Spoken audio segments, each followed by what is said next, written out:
আজকের সৎসঙ্গটা একটু মন দিয়ে শুনলে আমরা মনে হয় আমাদের জীবনের দিক বা দিশা পেতে পারি।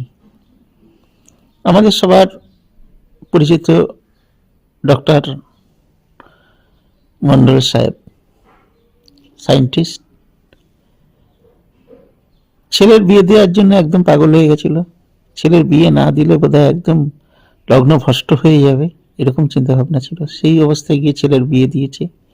দেওয়ার পরে বিপত্তি তো কমেনি, বিপত্তি বেড়েছে। তারপর সন্তান আসে, নাতি আসে, নাতিকে নিয়ে আঁকড়ে ধরে।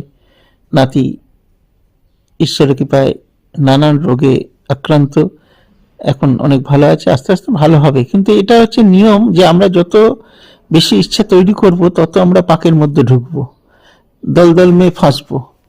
এটা হিন্দি একটা কথা। ঠিকই তাই, পাকের মধ্যে আমরাই পড়ি, পাক তৈরি করি আমরা।